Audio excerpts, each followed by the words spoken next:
All right, YouTube, how you doing? Welcome back to the channel. Game number 4 of the World Series. We got the Yankees taking on the Dodgers. We are in New York, but the Dodgers are up 3-0 in this series. Right now, Yankees sitting at -148 money line favorites, with the total sitting at 8.5. In today's video, I'm going to dive into this game. I'm going to give you my lean on the side. I'll give you my lean on the total. We'll talk about any other plays. I got a couple player props that I'm liking in this spot as well. But as always, guys, keep an eye on the pinned comment of this video. That is where all of my final plays, so I'm actually rolling with myself, all of my final plays will be listed for free. In terms of last night, not the best night. We go 1-3, but like I keep telling you, we are being conservative here at the end of the year. It is of my belief that the books are hyper-focused on being able to, get the right lines, right odds, and whatnot when they only have one game to focus on here in baseball. So we don't want to blow all that hard work that we had in the regular season in the playoffs, right? So we're still rocking with like half unit, quarter unit plays as baseball kind of fizzles out. So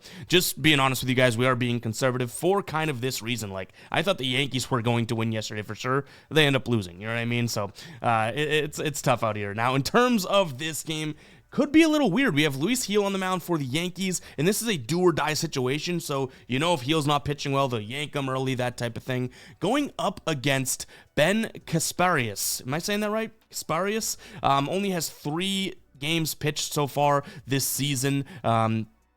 No starts, right? Which is a little interesting that they're going in this direction. They brought him up just before the NLDS. I think it was like game 3 or 4 against the Padres. So very interesting there as well. So I would say that the Yankees have the pitching advantage with Luis Gil on the mound. He's okay in his playoff start against the Guardians. 4 innings pitched, 2 earned runs, 3 Ks. He did have 3 walks and 3 hits, so 6 base runners through 4 innings. But overall, I still think that obviously he has the experience and he should be the better pitcher. But the one thing is, like, if he's off at all, like, they're going to yank him. This is back against wall time for the Yankees, but I think it's fair to say that they have a starting pitching advantage here. I would say the bullpen of the Dodgers has still been very, very good, so maybe a little nod towards them. But the Yankees have that. They should have that fight in them because their season's on the line here. Maybe Judge steps up. They've missed him. You know what I mean? One of the best players, if not the best player in the league, definitely in the AL. All of a sudden goes dormant for the playoffs. I think this is a decent spot to do what we did yesterday. Look at the Yankees on the first 5. Look at the Yankees on the full game. And you know what? If they lose, then I guess it just wasn't meant to be. It's almost like I'm rooting for the Dodgers, which still feels kind of weird because I'm a Red Sox fan, so I don't like the Yankees.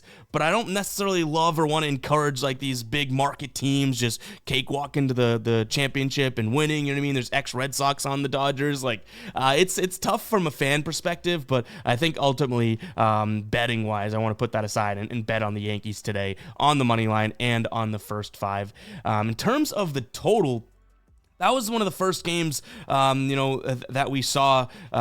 I wouldn't say early runs, but we saw it too early. And then for the rest of the game, 4 runs came in, 2 from the Dodgers, 2 from the Yankees. This is probably a spot in which I would assume the Yankees are hyper-focused on preventing runs coming across the plate. So though I believe, and like I said in game 1 and 2 of this series, this is going to be all offense, I think I'm switching up because of the situation here. And I'm going to lean towards the under. The Dodgers know that their path to beating the Yankees is to suppress that offense, right? Like, I think that they can understand that, well, that's the strength of this Yankees team. Soto, Stanton, guys like Rizzo that are starting to get hot, you know what I mean? So it's like they'll try and suppress the offense. It's not necessarily like, oh, we got to get to their great pitching or their great bullpen. So I think that this is going to be a pitching sort of defensive affair. Give me the under 8.5 in this spot. From a player prop perspective, I do have 2 player props that I'm liking. Let's start with this one. We rolled with it yesterday and it did not cash, but it's something that makes me potentially even like it more today because of that.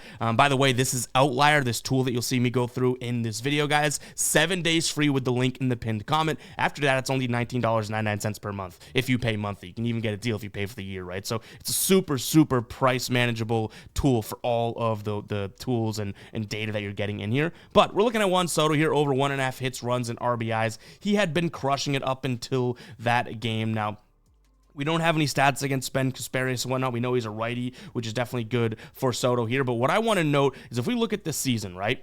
and then I filter to only home games. I could do it with righties as well, make it even better and more clear. But you'll notice here, every time he had 0 hits, runs, and RBIs, he never did it 2 home games in a row. Now, did he go out and cash over 1.5 every single time? No, he had 1 hit, 1 run, that type of thing. But he never had this ultimate struggle of a game 2 games in a row. That's not just against right-handed pitchers, by the way. That was the entire season of the 2024 season here. So I think Juan Soto is due to kind of bounce back. Now, obviously, we take a peek at, what he's done in the postseason. He's been going off. And yeah, with these, 4 games here, and even the one, I guess, before it, he was due for a little bit of a drift off and a spell. But this is one of the Yankees' best players, if not in the postseason, best one. I guess you could say Stanton probably over him to some degree, right? But I feel like he's going to come in and obviously want to perform his best and get on base and do what he needs to for his team. Now, is it always best to bet on a game because you're like, I feel like their backs are against the wall?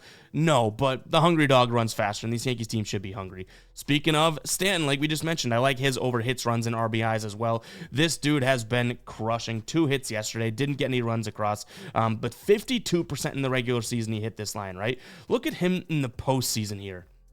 9 of his last 10 games, it's absolutely absurd. He didn't have that one in game 1 against Kansas City, but 9 of his last 10 games. So in the postseason, he hit 9 of 11 spots here.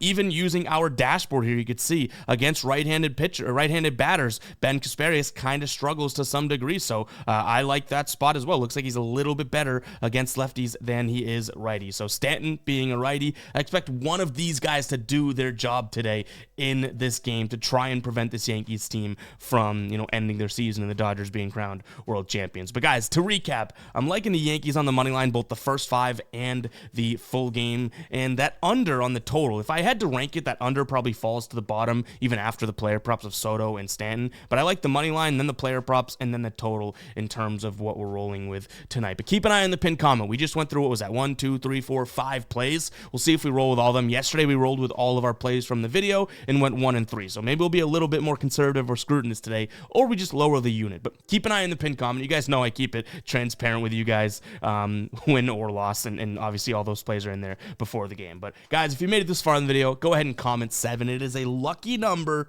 and I think that that's going to help us be profitable here in the MLB today. But comment 7 if you made it this far. Go check out Outlier. That link is in the pinned comment. 7 days free. It's also in the description if that is easiest. No code needed. We get the comment all the time. What's the code? No, just use the link. Go through the sign up and you should get 7 days free. But guys, that's going to wrap it up for today's show. Catch you guys in the next one, all right? Peace out.